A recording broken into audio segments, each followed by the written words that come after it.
we're being watched here, Yeah. not just by potential customers. Guess who else is watching this podcast? Our competitors. Right.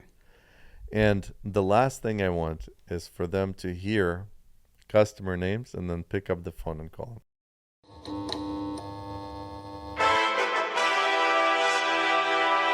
Ladies and gentlemen, welcome to the 3D Media Podcast. We are your hosts. I'm Akiva, them. And I'm Dmitry. and we're excited. Thank you guys so much for tuning in. Thank you for taking time out of your busy schedules, your busy life, to come sit down and listen to us chit chat a little bit today. Yep. We're I'm gonna make it fun. I'm in a special position because I get to interview the CEO today, and I get to interview you. so I get to pick the brain of the one that's the kind of the mastermind behind this beautiful company called 3D Media, which I have had the absolute pleasure of working for the past few months, and it's been incredible. It has been. It's been a ride. It's been a learning experience every single day, but it's beautiful because I think that's what keeps you hungry when you're constantly learning, and it's never a dry moment. I'm constantly being stretched and pulled to bring me up and to who I'm supposed to be. So I appreciate that. That's kind of the way of the company. We're all constantly stretching ourselves and trying to discover new opportunities, new things, get Yeah. better. And I think you're a perfect fit. Since you joined, some changes already happened. We're definitely on a very uphill, I wouldn't say struggle, but uphill journey. Journey, for But sure. there's always a struggle. Yeah. But that's part of the game. And it's definitely been exciting few months since you've joined, and exciting few years since the company was started. Yeah, very cool. So I just want to just go straight at it. Let's just start with the company. Who is 3D Media? That's a great question, loaded question, It's a difficult loaded question. question. If you can just put it in, if you can just put it in simple terms, cliff notes. Who's 3D Media? 3D Media is it's the people. It's the people. It's the people that make 3D Media. Starting with myself, I started the company. My goal was to try to bring value to businesses, Yep. take all of my experience, all of my talents, everything I got, help other businesses grow. Yeah. And then do it while being honest, while giving rather than taking, Mm-hmm. and kind of set the whole industry in the right direction.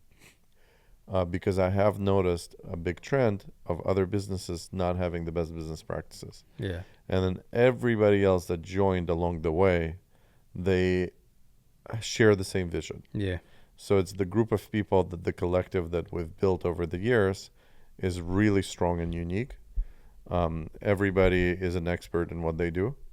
And you know how they say, the jack of all trades, master in none. But in this case, it's actually, we have many jacks Yeah. and everybody are masters. Yeah. But what unifies us together is that vision of doing the right thing for our customers. And it's just the whole relationship. It's more than just work. Yeah. It's a mission to do good in the world. That's beautiful. Yeah. Beautiful, short and sweet. So we are a creative agency, right? So for those who have never heard of that term before, how would you sum that up? What is a creative industry, and how does that apply to 3D Media? Yeah, creative agency, generally speaking, it's kind of like a blend of an advertising agency that specializes in content creation. It's the agency that comes up with the vision on how to promote a business. What can they do different to shine? Yeah. A lot of businesses are out there, they do not know how to expose themselves properly, or they need certain content in order to elevate their game. Mm-hmm. For example, within the real estate industry, that's kind of our niche. A lot of that is elevating the space that they work with or around. So, for example, an agent that's selling a beautiful house, you have to have the most stunning pictures, because everything is digital now. And I think we're more of a digital creative agency Got it. than a traditional advertising agency that does a lot of prints. Yeah. Although our work does get printed quite often, goes into magazines, etc. But our focus is always on online presence, because online today that's where That's everything is revolving around online. How that's can you make yourself visible amongst all the noise out there? yeah, for sure. With with all the different things that we do, like we offer, photography, website development, we 3D Matterport. 'Cause I think that's actually how the company started doing Right. 3D Matterport. So and we'll come back to that too. But with all the different things that we do them pretty good, Yeah. right? So how is that? Like how have you been able to run a company to still make sure that all those different things are still done well? Allocation of resources and delegation of people towards certain tasks. I think that's the key. And if you look at Ford, what was genius about Ford, that they came up with an assembly line. Yeah. Before, you would have one master technician or whatever that's assembling the whole car, but with the creation of assembly line, you could have one person that's perfected his skill, let's say, in putting on tires, the other person assembling the engine part, another person assembling the interior. And as the flow goes through that assembly line, you have a bunch of master experts that are working together on building the car. It's both more efficient, more cost saving, and better quality overall. As long as you have that, again, ability to unify everybody together well, that's where the magic happens. I think traditionally, especially in photography business, you have one person that's both doing the photography and the editing, and that's it's great sometimes. But the problem with that is a lot of creative people are also known to be procrastinators. It's just that comes with the turf. It's very rare that you have somebody very creative and very efficient. Yeah. That's usually somebody like Elon Musk. You become the top of your game when you can do both. And the people that are very consistent, not very creative, because you have to use two sides of your brain. So I think where I was able to fill this gap was to take the organizational skills that I have and apply it towards creative people. Let them do what they love the most, which is usually going out in the field, or maybe the ones that want to edit and they want to work from home all the time. That's what they do. And again, delegation towards very specific tasks. So we have experts in everything: graphic design, Yeah. virtual tours, photography, videography, post-production, advertising, media selection. Pretty much everything revolves around experts. They always say that you're only as strong as your team. Right. And that's one thing that I hear you talk about all the time. It's never been about you. It's never been about, okay, well, I did this or I'm good at this. It's about the team. You talk about the team all the time. That was my vision from the start. I did not want to name my company Dmitriy Media Right, or right. something related to myself, because that was never the goal. The goal was to create a system that works well for everybody. Yeah. And that's what we've accomplished so far. But I think it's just the beginning, because we're still, even though we work nationwide and we have projects in Canada and other places around the world, we're still somewhat of a regional company. Got you. And we're just about to take it to the next level, where we're going to have way, way, way more presence nationwide. And that happened organically. There was no push. There was no outside investors, no VCs trying to force us into a certain way. It's been organically built, very steady, very consistent, based on basically good work. Yeah. If you look at a lot of hyper fast growing companies, is based on investment. Somebody dumps a lot of money in there, they blow up the company. And I know these national companies that already exist, but they're not organically built. The CEO of that company might not have any idea of how to operate on the field, like zero. Yeah. He's just good at running a company. That means all of his people that are out there interacting with the customers, he doesn't really have any relationship to them. Hmm. I wanted to start it from ground up in absolutely reverse order. I started doing everything myself. I learned every single service that we do so that I can not only teach people, but I can interact with them on their level, inspire them. We can have, and a lot of now, I think we've reached the point where our staff is better than me, even though originally I was probably hiring and training, but it's gotten to a point where experts want to come work here, and I'm learning from them as much as they're learning from us. I like that. Yeah,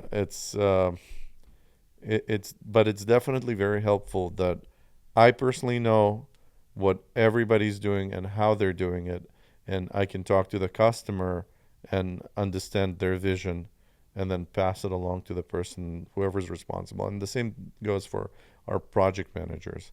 Like, for example, Vlad, he's a post-production manager. He understands how it's done on the field and in the post-production room. And same goes for other people. I try to train everybody to know, but even though they might be masters in their certain domain, Yeah. but they do know the rest of the business, how it functions. It makes me think about some of the best like NBA players. Some of the best NBA players are the best. Like some of the best NBA players are the ones that are always trying to pass, assist. That's the word I was looking for. You know, they have the most assists, right? They're passing it off so that other people can score and make the score, make the points. So you're kind of like the Steph Curry. You know what I mean? I don't know the reference. Steph, tell me about Steph Curry. No, I mean he's just one of the best right now in the NBA. But I'm not following sports. yeah, I'm not following a lot of sports either. But I know some of the some of the best players in the NBA right now. But they're one of the reasons why they're so good is because they want to see other people on their team win.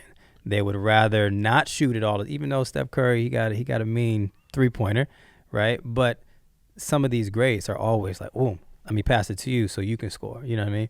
So you talking about all that made me think about it. That makes sense. I know Yeah. from a sports point of view, only like World Cup soccer. I got you. For me, I guess most of the world was cheering for Messi. Yeah. I don't know if you follow soccer, but I don't follow, but I know who he is. so I followed Messi for a long time, and he kept on trying to be at the very top and win, and he's an incredible player. But I think in the last World Cup, and now he's playing for Miami, he realized that if he inspires people to play better, the whole team as a collective There we go. performs better. Boom. Even though he's still scoring a lot of the goals, but he elevated the team. Like Miami, most of the players were nobodies, and Yeah. yet now they're playing way, way, way better than they used to. Yeah. I know it's super cliche, right? When they say like there's no I in team. Right. Literally. It's so true. There's no I in team, you know. So it's always about the collective. You can only go so far by yourself. Right. You want to like take it to the next level. You want to be a global company, then you have to have a team. You got to have systems in place, like you mentioned, and yeah, I think those are the recipes. And another thing that I've heard before from a great friend of mine who is also happens to be my brother-in-law, who's going to be on this podcast, Lenny, and he was quoting somebody else, I forgot who. He was saying a difference between like a wealthy person and average person is a wealthy person learns how to enable others to make money. Yeah, yeah. It's and I'll give you a perfect example of that. I was just talking to a friend of mine who happens to be my client. He's an incredible attorney, but his problem is he cannot take more cases because he's too busy. Mm-hmm. Great problem to have. Yeah, yeah. And I said, it's awesome that you're a great attorney, but I think as a business, you have to grow. You cannot stop just because you ran out of time. Just hire more people, train them to do what you do, delegate those tasks, and grow your company. Yeah. It's all about scaling. And I think that's kind of where a lot of our customers are challenged is we can give them more work, Mm-hmm. but then they need to be able to learn how to scale, and we try to teach them that as well. Got it. In fact, I'd probably say we're not just a creative agency. I would say we're in a new category. We're a growth agency. Okay, explain that. What do you mean? I like the way that sounds. Yeah. In fact, we try to identify businesses now. Like, we're very selective with who we work with. It's the most ideal business is the type of business that's ready to go 5 to 10x. They're kind of already perfected their craft. They know what they're doing. They have great reviews or whatever it may be, but they need something that will fuel their fire and make it burn in a good way, in a productive way. For example, let's say you have an air conditioning company, and the person that was running it, he was a technician himself, right? So he knows really well how to fix ACs, but him as a single individual can only fix so many ACs. So he starts hiring people. He'll hire one, and then he learn how to train other people. So at that point, he's responsible for that new person, and he's able to get more and more and more and more and more. Right. So our job is to come in there and say, let's apply your craft and help you scale it. Kind of what we did here. We're going to do the same thing for you. We're going to create the back end system for you, set you up maybe with a CRM, help you do your marketing, set up your website, set everything up where all you do is you focus on what you do best is work and training others. And then you can go from one truck servicing ACs to 10 or 20 or 30. It's that scaling is the key. Yeah. And that's kind of what a growth agency should be. I don't know how many other growth agencies are there. I know there are creative agency and ad agencies that are just strictly advertising. We're not just advertising, we're your business partners. Helping you grow, yeah. We want you to grow from 2 employees to 100 employees. And we've done that over and over again. Nice. I want to talk about the company's approach to projects. We are constantly busy. I hear you on some of these calls, and you have this going on, you have this client, this project coming in, this project coming in. I guess what is your approach to taking on the right project? How do you know it's the right one?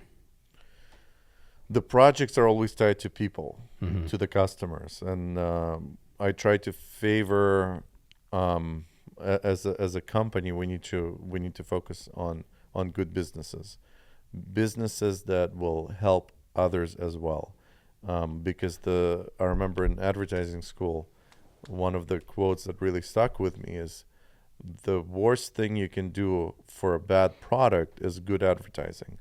The more you expose them to the world, the faster they will fail, because no one will ever buy them again. And the opposite will be true if you have a good product. The faster you expose them, the faster it's going to be a success. So we try to first start with the product we believe in. I never, ever want to advertise a product I don't believe in. Yeah. And the product, in my mind, is usually the person behind the company. So if the owner or the CEO or whoever it is, they understand that the priority is on good customer service, delivering value. And you can easily tell that by looking at the reviews.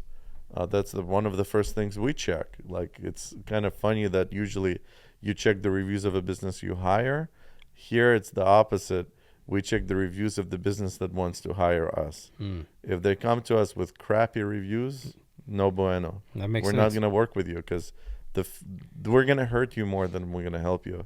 If you don't know how to deliver a good product, then you don't deserve to be scaling up. You don't deserve to be expanding.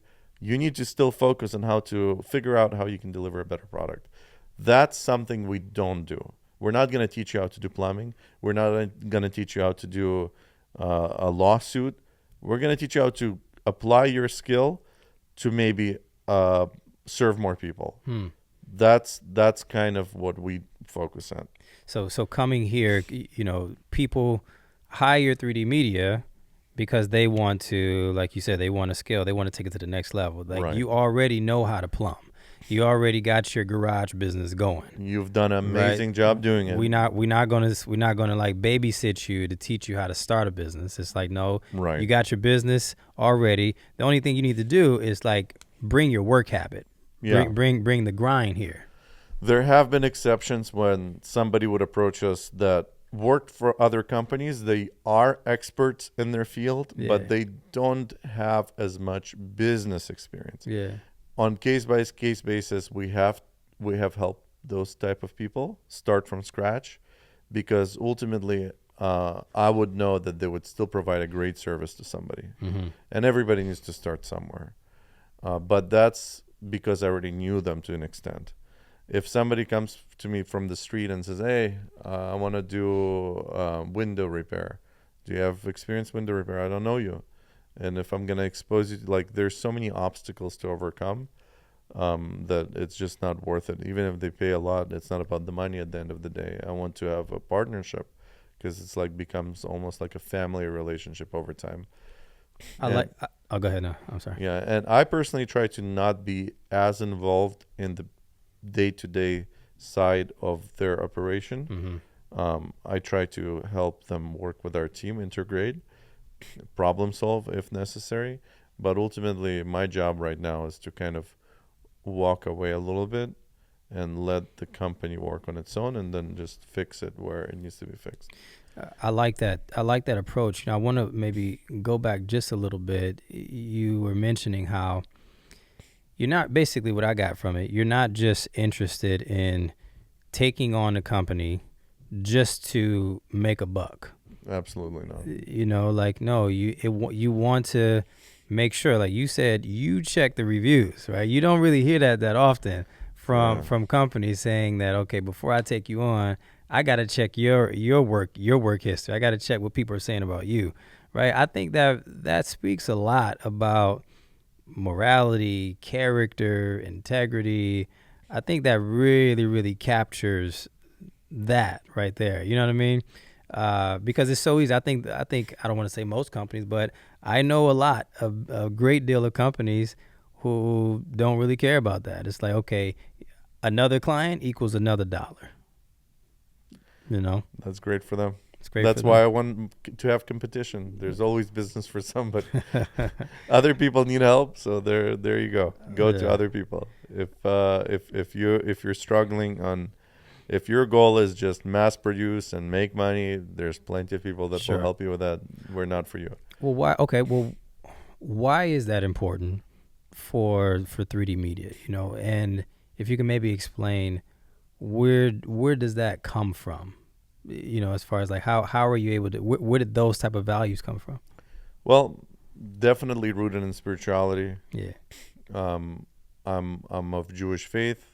My motivation is one of the greatest quotes in Judaism is, and it's, I think, been used in almost every religion, is love your neighbor as you love yourself, or don't do unto others as you want done to yourself. Yeah. Ultimately, we're like the whole society should be built with a mindset that we're like a chair that stands on multiple legs, right? Mm-hmm. So if I'm one of the legs of the chair, I'm not really supporting my own weight. I'm being supported by the other three. If the other three fail, the whole chair falls down. And if I fail, all the other three fall. So I'm supporting others while they're supporting me. And now if you go into the more practical side of things, if you're going to work with people that have 3.5-star reviews or 3 or 2, guess what? They're not just treating, if they're treating their customers bad, the ones that are paying the money, Mm-hmm. how are they going to treat their vendors? Mm. They're going to treat their vendors a lot worse That's a than good they're point. treating the people that are feeding them. That's real. And that kind of says everything. Do you want to deal with people that are toxic or that are inspiring you, that are making you better? I've learned so many things from my customers, so many things. And it's always been mutual. That's why it becomes a partnership. Yeah. When we were discussing the other day, what would be we want to come up with a new slogan. One of the slogans that I really like that Yoni came up with. It is where you're treated like a partner by a team who cares. My team who cares. Ultimately, and our old slogan was, it's kind of still is until we solidify our replacement, is we're your media partner. Mm-hmm. I think maybe we either go with that or maybe change it to we're your growth partner. I think that makes a lot more sense nowadays. I like that. But ultimately, the word partnership, and when we had that team building exercise where we had a company meeting, everybody was giving their ideas of how they view 3D media and what did they really experience. I've heard the word partnership a lot. Mm-hmm. They do feel that each one of our employees feels like they're partners with our customers. Like everybody feels like a partner, and it's a very important thing, especially like you should carry that mindset from your house, out of your house to the rest of the world. And I think we've discussed this before. You talk a lot about this with marriages. It's a partnership. Yeah, It's a partnership. that's Like right. in a partnership, you have to value the other person, and you have to see what can you do for them rather than what can you get from them. That's it, man. And when the world works like this, it's incredible. Sometimes there are, like I said, people come along that want to take advantage of you, but it kind of filters itself out over time. And we do our best, try to filter out to begin with. I had an experience the other day with a customer that I really enjoyed. It's not common that this happens, but there are some people that will grind you down on price and try to negotiate. This particular customer, we did something for, like, we finished his website, and he asked some other changes.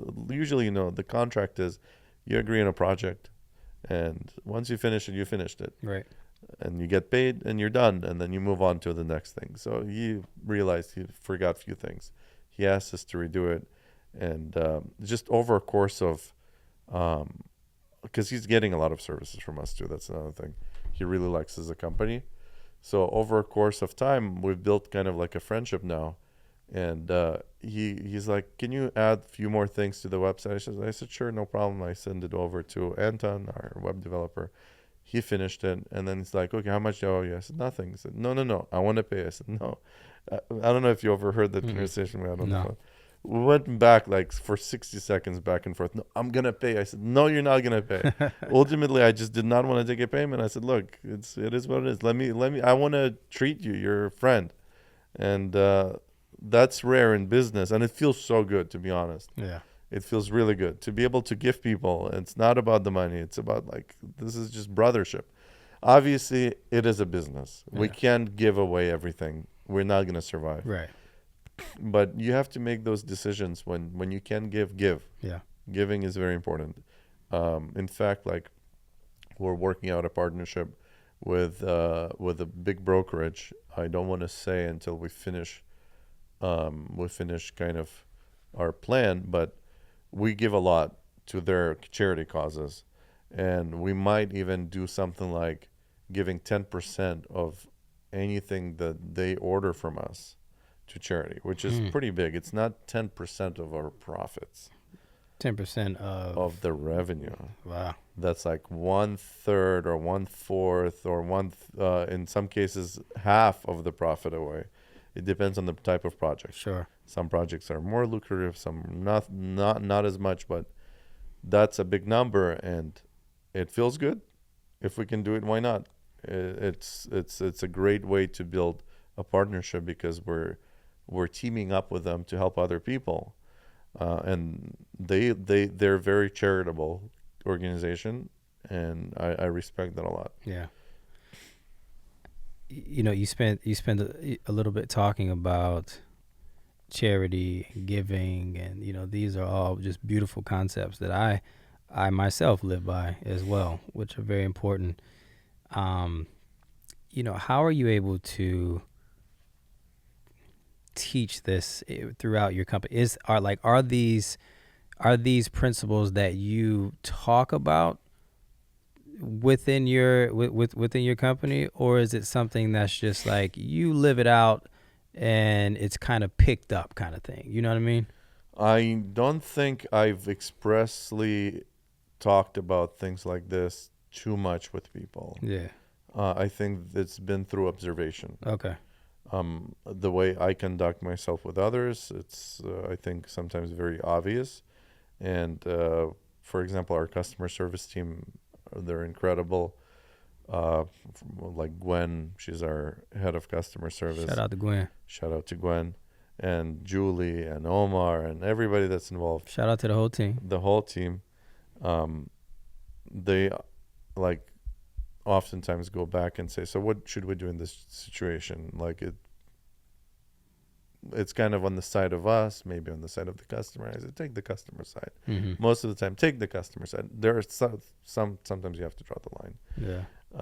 But in general, it's let's favor the other people. Let's help them. It has to be genuine. And I think the type of people that come want to work here, they're like that to begin with. I interview people and I try to pick up on that. But it's ultimately learn from example. Got it. If you tell somebody, be good, what does that mean? But if you do certain things and they make really good sense, like you overcome really difficult situations and somebody sees that how you did it, they get inspired from it, and then they want to copy that on in a different situation, maybe in completely different situation. But the principle remains the same. Do good when you can. Yeah. Everybody has that sense of good inside them. Yeah. You just feel it. Oh, that was Yeah. the right thing to do. Yeah. Going back on people within the company asking, like, okay, well, what should I do in this situation? Let's talk about that just for a second. Can you, like, do you have any type of situation that has come up, which I know that you have, that you would feel comfortable talking about, any situation with a client that may have started off good, then it went south, or they had just some different challenges? Like, can you talk about some example, and how, most importantly, how you were able to work through it and help them?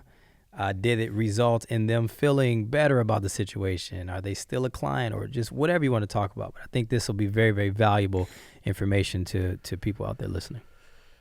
Yeah, we've dealt with challenges. Yeah. Every business does. Yeah. There's, but I've noticed one important common denominator. 95% of these cases that are difficult come from lack of knowledge. Okay. Lack of education. I can almost pinpoint whenever I hear our team struggling with somebody, I asked my first question I ask is, have they done this before? Have they ordered this product before? I've heard you ask somebody that before. Yeah. And usually, like 9 out of 10 times, the order is no. They're like, nah. It's their first time ordering something like this, first time ordering a website, first time ordering a photo shoot. Yeah. They don't know what to expect. And then they envision something so grand that they're going to be like, I said, wait a minute, how much did you pay? They said, $500. So do you really think that for $500 we can spend 50 hours on your project? They said, no. I said, well, like that usually resolves 90% of those conversations.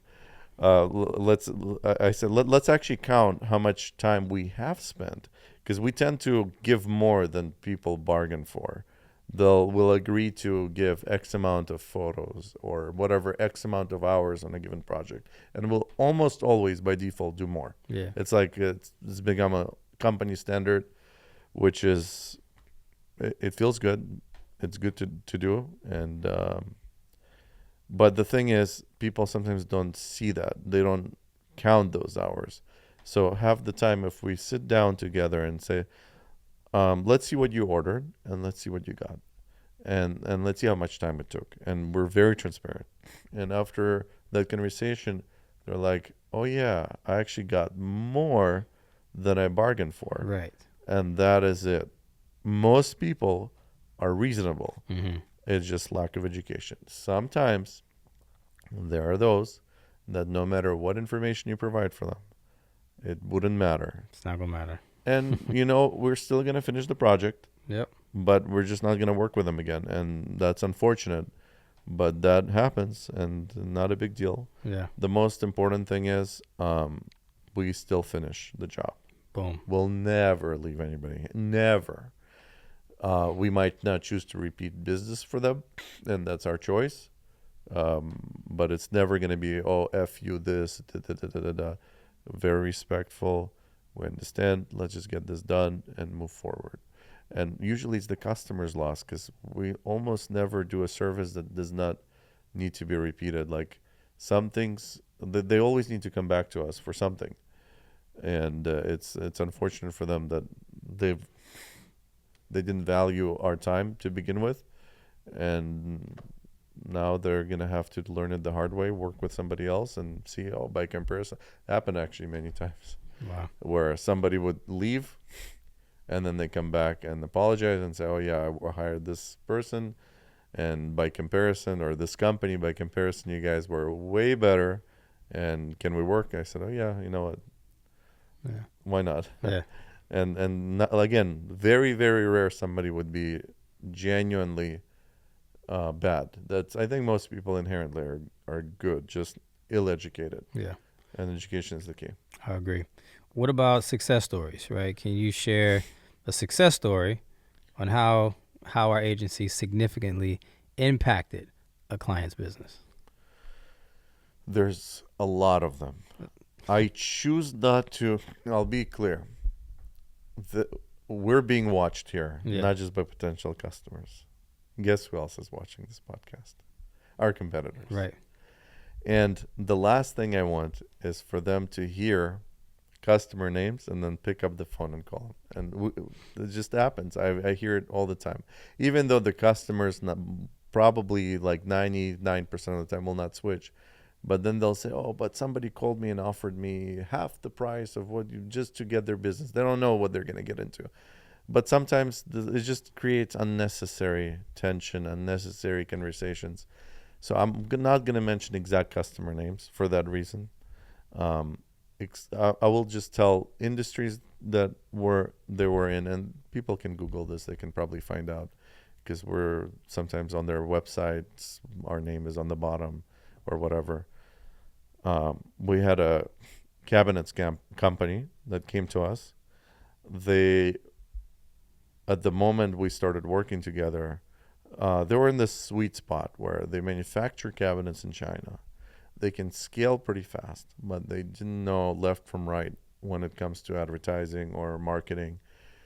And they tried on their own, and they got the company up to, like, I think they were doing maybe $1 million in sales, or even less. It was like $800,000 in sales a year, which is great for like a single person company. But this is somebody that has a factory in China. This is somebody that needs way, way more. Yeah. We got them with very minimal investment. I think they ended up spending something like $7,000 a month, which in grand scheme of things is nothing. That included a lot of services that they got from us. This was a few years ago, before even the pandemic. They got their company up to $15 million in sales in a very short amount of time. That's like a crazy return on investment.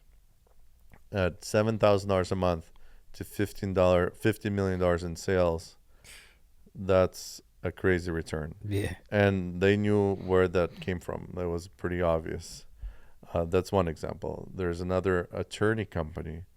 Again, one of my favorite clients probably to this day. That's why, again, I don't want to reveal names, give people ideas, because they do spend a lot of money with us. They came to us they were challenged on Yelp particularly. They were they're spending money, nothing's working. They tried Google, Yelp, this and that. They were barely getting like maybe one case every other month signed up. And they had the money to spend. It was 3 people, partnership, expert in their field. They're really good attorneys, great attorneys. But they just did not know how to get the exposure. Yeah. We got them to a point where they're getting sometimes up to 20 cases per month. And just to put things into perspective, each case may be worth about $50,000 to $100,000. Yeesh. Yeah. Okay, I got you. And again, in relatively short amount of time. And we've built such a relationship now. It's pretty amazing where they basically take our word for just about anything. But we never abuse that. Like, if we tell them spend more money here, they'll do it like that. But because they trust you. Yeah, but Yeah, I wouldn't do that. In fact, sometimes I tell them slow down. Let's spend it strategically, not just on anything. that's great. You're a good businessman, man. I learned a lot, man. I learned a lot from you. Let's talk about the industry a little bit, if you don't mind. What do you think are the most significant trends right now that's shaping our industry? I think it's and you know this pretty well. It's growth through social media. Hmm. You can achieve hyper growth, Crazy. and also growth through proper advertising channels. If you create good content, you can write that content. You get a lot more miles. So I'll give you an example. Let's say I'm trying to sell this phone. Hmm. If I take a crappy picture and I try to bid for ad space for it, let's say $1,000, people will see it, but no one's going to engage with it. So you're going to spend $1,000 and get very little return. But then you create an ad or content that's engaging and people want to share it, or for whatever reason it captivates their audience. That $1,000 turns into $100,000 very easily. It just good content drives sales and it exponentially improves advertising. That's why creative agencies today is more important than an older traditional like advertising agency that's focused maybe on media buying only. If you're not good at creating the content, I mean, it's probably was always true, creating great TV commercials. But now, unlike a TV commercial, you can click a button that's share. It's easy. A TV commercial you can easily share with others. Right. You either like it or not, and if you like it, you buy the product. Yeah. Today, not only will you buy the product, you'll influence 100 other people. Right. If they share it to their page with 100 followers or almost every single person you know today has about 100 to 200 friends on average, maybe more, right? Right. Yeah. So if they share a single post that you've created, a good example of that, we just did uh, a video for a home that got what, 2 million views. Yeah. Yeah. Too many eyes. Yeah, it's not common, but when it does happen, it's very nice. When people start sharing and resharing, Yeah. it's a $139 million house. But nevertheless, uh, same agent that, and we'll have him on the podcast. That'd be fun. Yeah, Sean Elliott. He's worked with us before a few times. See, with Sean, I don't care. I can tell his name. He's still going to work with us, even if 1,000 people try to steal him. But he's pretty big on social media himself. Right. And he's done some crazy homes, better than this one, in fact. And I don't think he's ever gotten that many views or likes on a single video. I feel proud of that. Yeah. It was a collaborative effort with with a model that was involved with other things, but nevertheless, the way we portrayed the story certainly captivated the audience and wanting them to share and have greater reach. It was a crazy project. Yeah, It was a it was a crazy. project. I'm very, very happy that I had a chance to to work on that project. With the company, and I've definitely never stepped foot in anything like that before. Yeah, it was cool. I personally try not to get involved in too many projects nowadays because, like I said, I try to be in the office. Yeah. But that one I had to be involved. Yeah, you It had to was step cool. in on that one. It was cool. Okay, with all that, because when you go on our website, there's quite a bit of beautiful homes. There was a home that we did maybe a couple years ago that was filmed by like a Britney Spears music video, right? That Right. home was gigantic as well. Like, do you have, with all the ones you've done a lot, do you have a favorite? Out of homes, Yeah.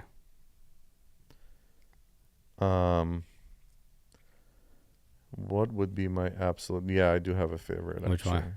My favorite was on Ortega Highway. You know where Ortega Highway I is? do. It's like you drive and there's this all of a sudden this weird gate on the side, And apparently, if you go through that gate, which is normally locked, and sometimes you'll see like a Rolls Royce parked outside of that gate. It's just like a dirt road almost.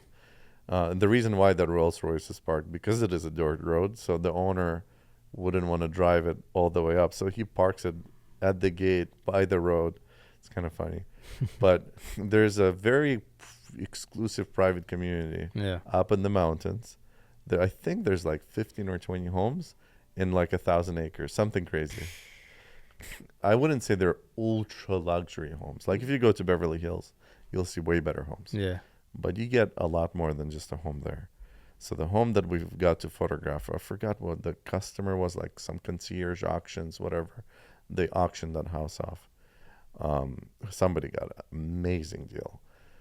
It was 80 acres 80 acres. for a single family. And this guy that owned the house, we spoke a lot. He was just such a cool dude. I still have his contact. He was just a hardworking guy. He had somebody on staff to help him take care of things. But while he lived there, he improved it by quite a bit. He had a racetrack I think, for motorbikes, so kind of like a dirt racetrack. That's dope. He had a huge thing for horses, like what do you call those? For horses to run, like Yeah. a racetrack for horses. He had a stable with a few horses. He had an indoor swimming pool, which is kind of cool. A building just on its own, an indoor swimming pool, beautiful with slides. He had a basketball court, a tennis court. He had a lake, private Wow. lake, and I got to film his daughter just coming from school and just chilling at like a dock. He had a dock and chilling on that dock, after school at the lake, your own lake. Beautiful. He had vineyard. He had orange groves. I mean, think of the potential. And you have 80 acres up on the mountains with the ocean view. Yeah, that's rare. It is. I mean, that was one of a kind. I've shot thousands of homes myself when I started the business. Again, I don't shoot them as much anymore, but I see the stuff that we shoot. We've shot tens of thousands, if not hundreds of thousands at this point. That was a unique one. There are many properties throughout the United States that have maybe gigantic lots, but this is in Orange County. Yeah. This is Orange County is one of the more densely populated. Like most real estate here, is you get tiny plots, Very and tiny. even like these 20 or 30 or $50 million homes, they might have like an acre or two.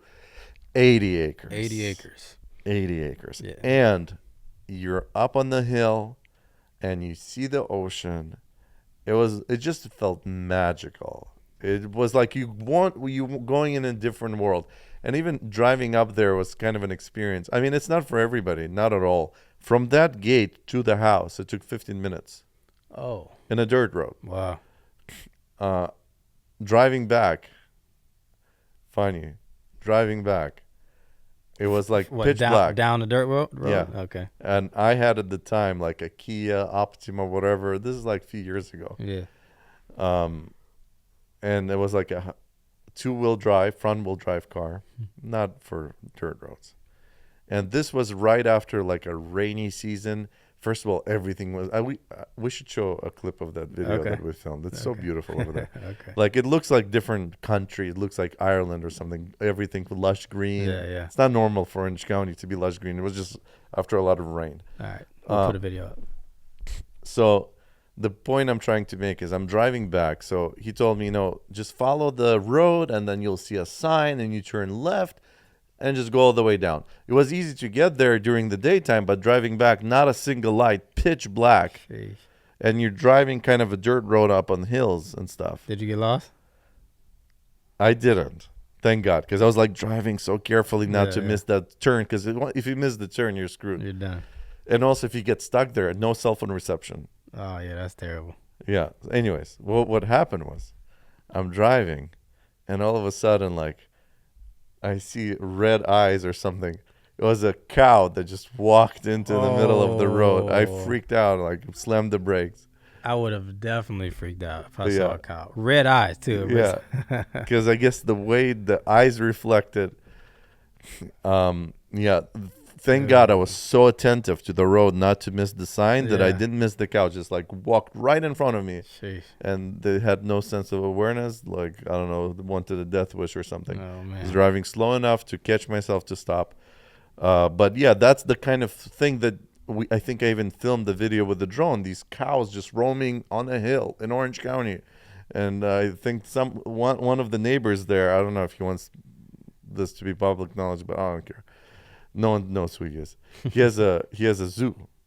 He has a zoo. He has a zoo. He has a Wow. giraffe. Okay. Wow. Not this guy, his neighbor. He had a giraffe. Yeah. That's I guess when you have so much land, you can literally. what else you gonna put on it, right? And when I say neighbor, I don't mean like neighbor you walk. Not knock on. next door.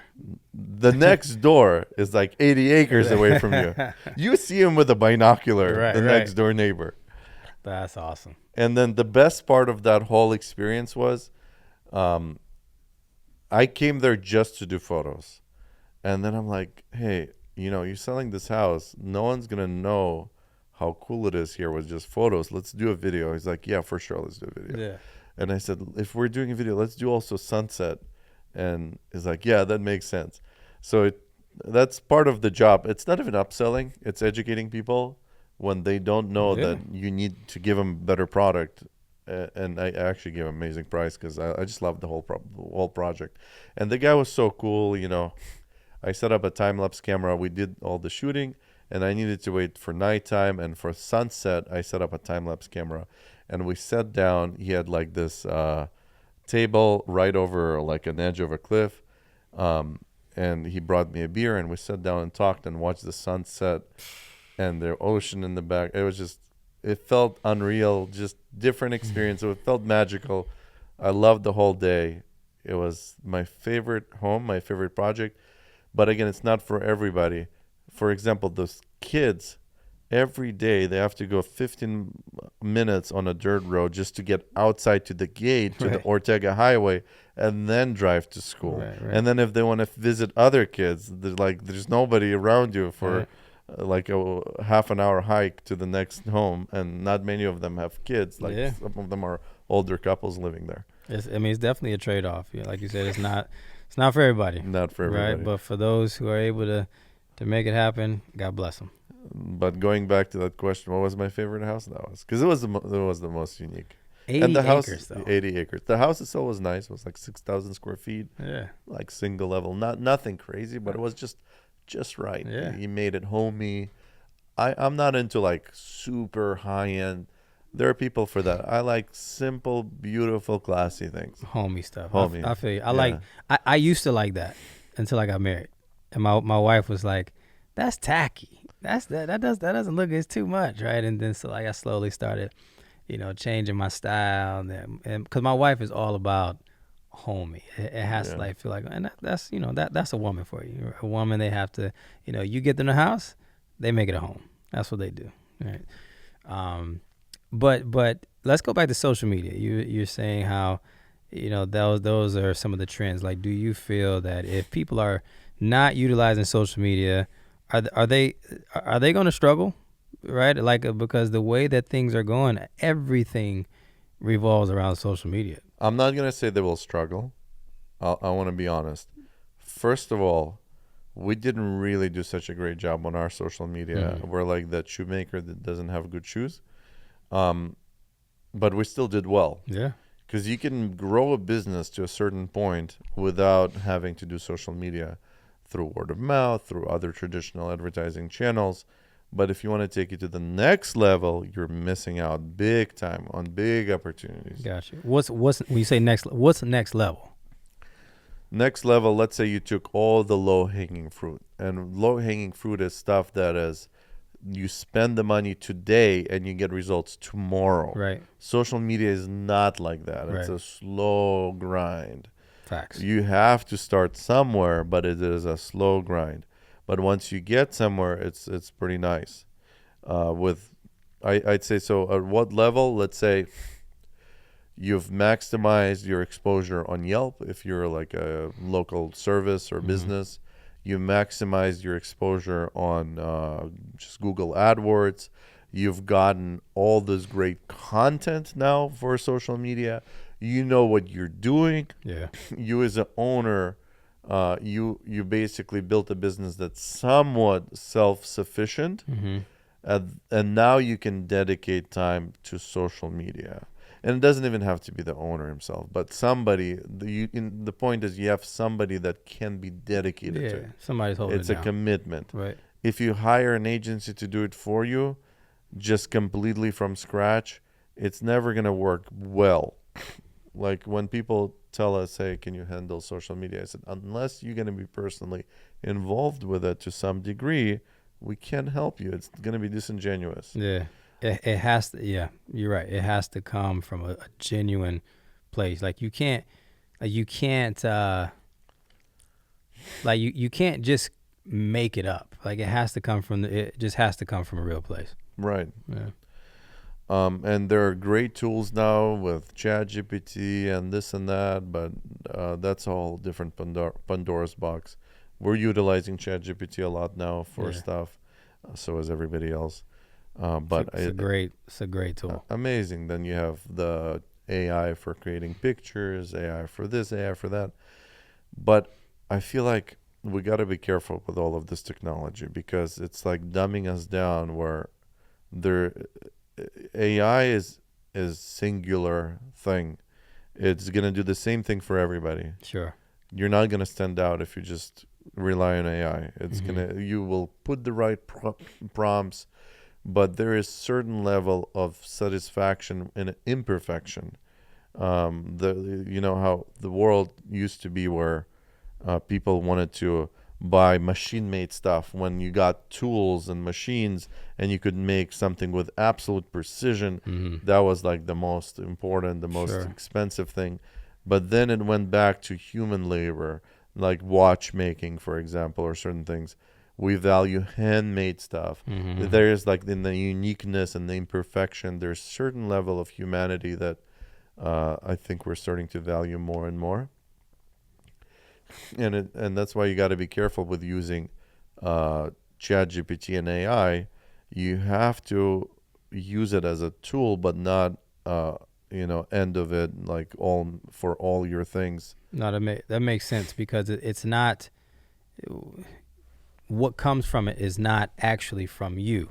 You Right. like you said, it gives you the prompts, right? But then I mean, you told me earlier, you're just like everybody can everybody can use it. Like ChatGPT, AI, it can work for anybody, right? It's a valuable tool, right? But I think too, you saying that, yes, I do think we all have to be careful because I think it can get to the point where it can stop people from thinking. Right. That's already happening. Yeah, you stop being creative, right? Like when you think about, like you say, people are getting back to valuing those handmade things, right? It makes me think about some of the most expensive things are the things that took the most time to create, right? Like how you have like a Rolls Royce, right? That takes a lot more time than to build a car that's like only $15,000. You know what I mean? And then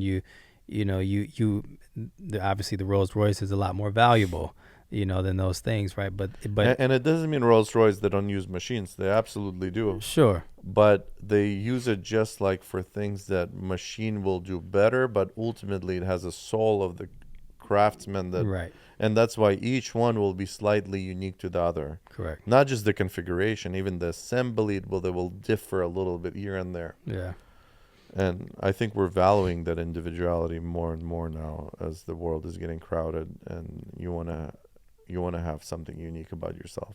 yeah. And there's truly some I think we're going to understand what a soul means Hmm. more now than ever before because everything is becoming soulless. Wow.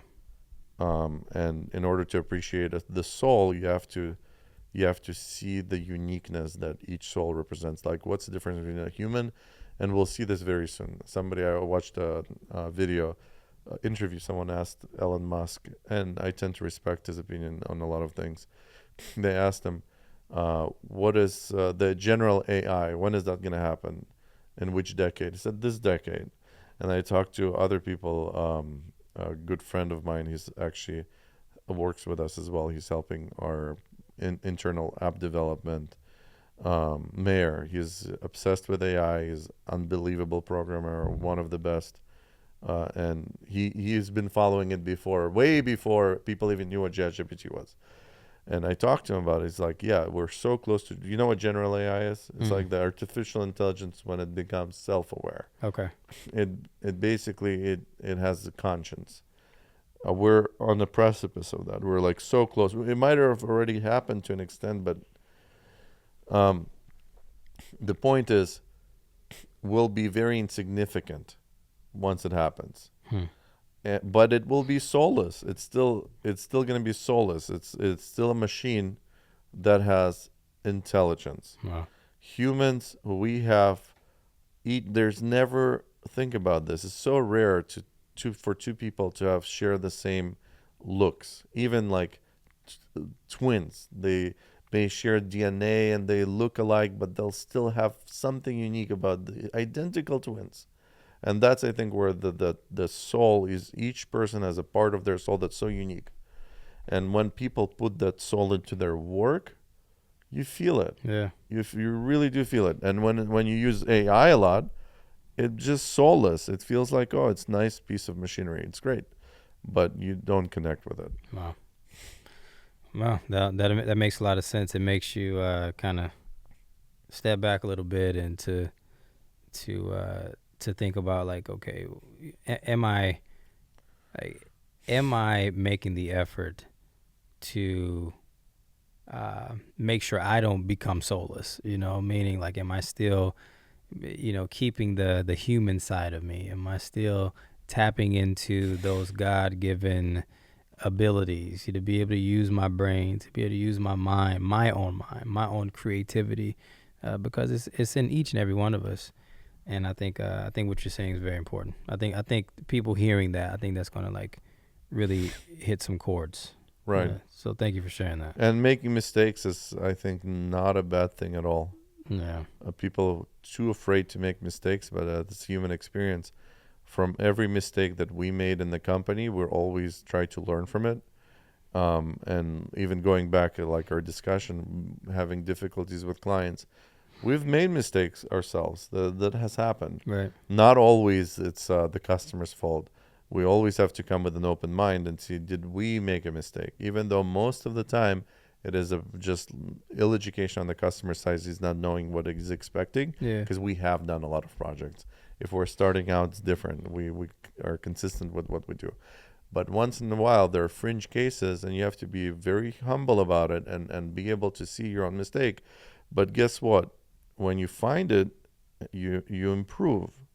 And even with that, like, lack of education on the customer side, you can't help but blame yourself sometimes by not giving them that knowledge prior to them ordering something.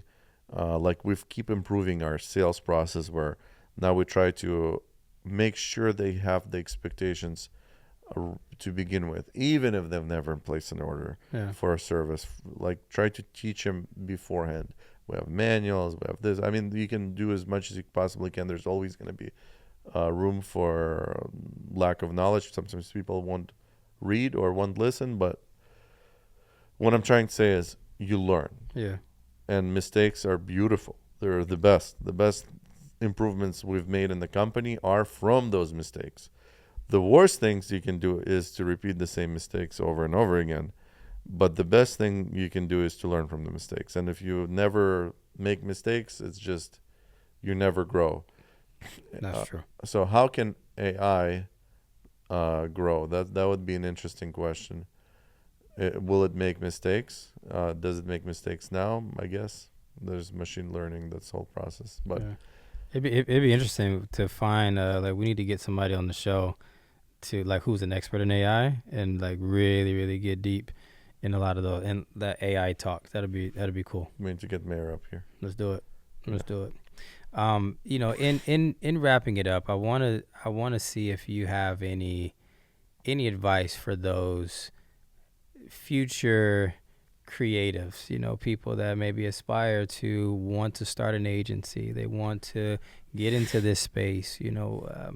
What would you say to people who are maybe considering that? Well, number one is try to do things genuinely for the benefit of other people. Don't put money like yeah, you got to feed your family, absolutely, but do do the right thing to other people first. It will give you a way better return on your investment of time and money. Like if you're starting out a business, learn how you can be a great tool to others. Mm-hmm. Whatever service you're going to provide, how can you benefit others? And then start to figure out how can I monetize this. It should never be like, I want to monetize it, then let's figure things out in reverse. Mm-hmm. First, become an expert in what you do, and then find ways to monetize it. That's that. I think that's just have better conscience. Try not to cheat. Be honest. Honesty is very important. I'm not saying being naive and just bending backwards when you're not supposed to. Right. You have to have certain level of confidence, just not arrogance. Yeah. No, that's great advice. That's great advice. Yeah. Where do you see, like, with that being said, where do you see this space, this industry that we're in the next 5 to 10 years? Like, is it evolving? Is it gonna look totally different? What are your thoughts on? Well, here's my challenge with this question. I don't know if we are part of an industry per se. I Okay. What do think you mean? we've evolved to such an extent where we're creating an industry, first of all. Like I said, are we a creative agency? Are we an advertising? We're a growth agency. We'll do almost anything that a business needs to grow. And our, I'd say, like core values and core expertise is still probably on the marketing and advertising side, Yeah. but we keep expanding. For example, if somebody needs to have a virtual assistant, we can help them with that. If somebody needs to have basically uh, one of the new services I'm going to plug, we're just starting out with IT services. Oh wow. Yeah, Okay. Okay. that's a new service. Wow. A business needs someone to rely on, they come to us. We can help them grow, and then after a while, we kind of let them after a certain time, there might be benefit for them to hire dedicated staff to certain things, Yeah. but we'll hold their hand from being good at what they do to becoming a corporation, becoming a really solid company that's brand known, and that point they might not need us anymore. Yeah. I think that's kind of our specialties, that growth. With that said, we are working with some really big companies as well that have no interest in developing, like, say, department handling a certain service. A good example of that is like Columbia Sportswear, Yeah. massive company. They work with us whenever they open a new store. They call us to help them get the media and creative content for that. Nice. For them to have it in house, it's not worth it. It's just not worth it. I see. It's cheaper for them to come to us.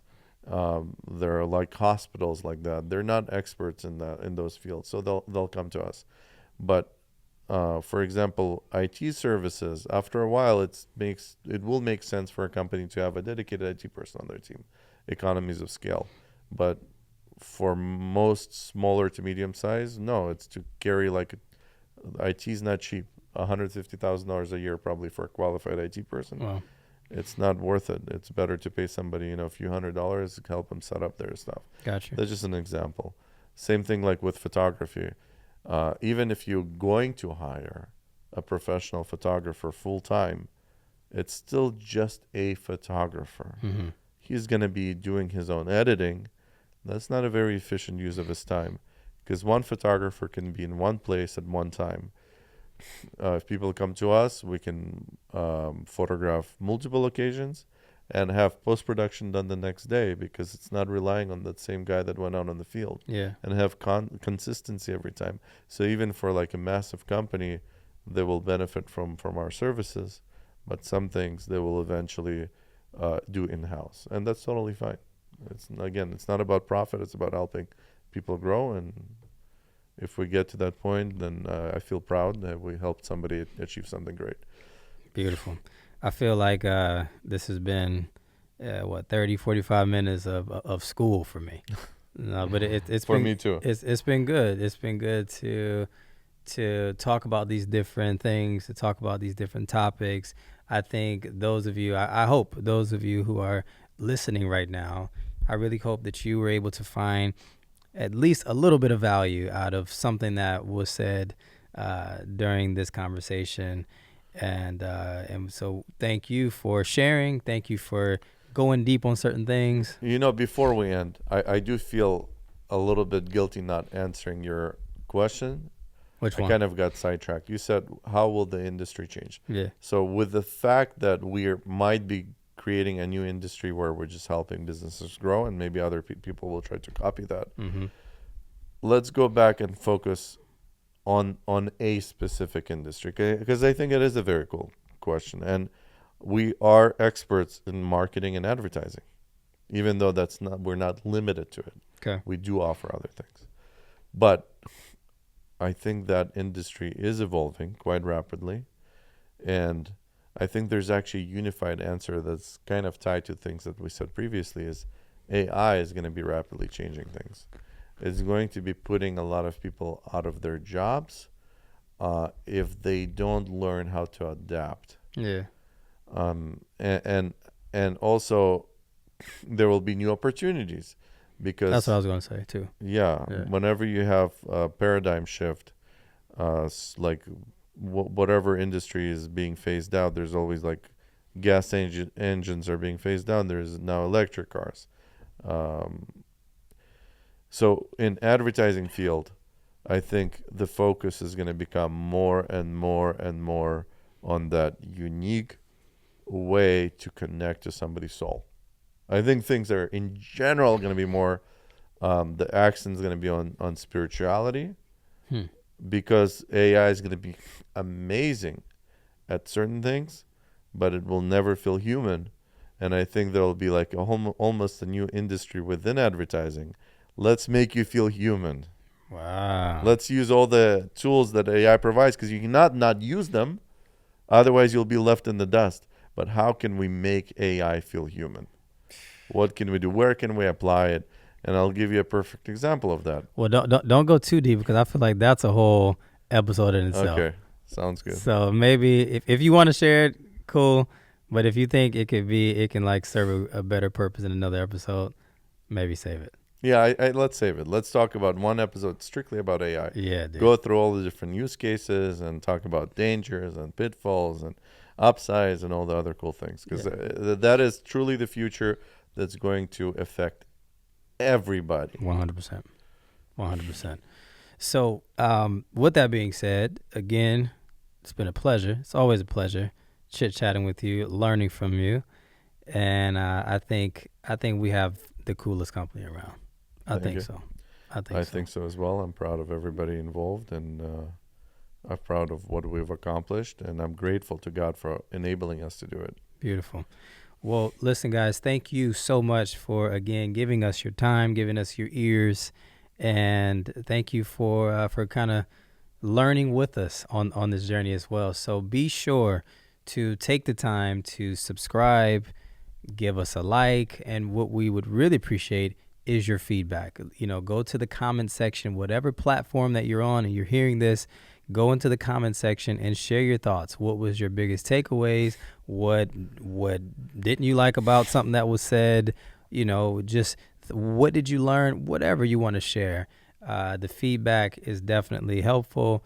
And every single episode, it's going to be something different. We're going to be growing every single episode, right? So what you see right here, our background, the chairs, the mic, right? Be prepared to see it elevated every time, right? And because we're always wanting to grow, right? Dmitry said we're a growth agency. So with that, we help other people grow, but also we're going to be growing every single time as well. Yeah, I think that whole idea with partnership, when you're helping somebody else grow, you're growing yourself with them. 100%. Yeah. And just so I don't forget about this, I think it would be cool if we do that episode about AI. Mm-hmm.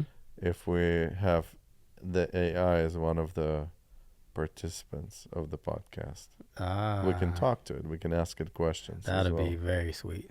Yeah. That'd be very cool. So definitely stay tuned. Like Akiva said, please leave us your comments. I'll be honest, this is a new podcast for us. We're going to be evolving it, and we're learning, and we'll be making mistakes. We want to make sure it's not boring for you. If any of the parts are boring, please let us know. It doesn't mean we're going to be changing things on like everything, but we will definitely try to improve to make things more entertaining. We're going to listen. We're going to listen. We're going to be humble about it. We'll grow with your help. You'll be our partner. And I think ultimately we'll discover a lot of new things, new ideas, and it's going to benefit everybody. Beautiful. Beautiful. With that being said, again, we're your hosts. I'm Akiva. And I'm Dmitry. Thank you guys for tuning in, and we'll see you on the next episode. 3D Media Live.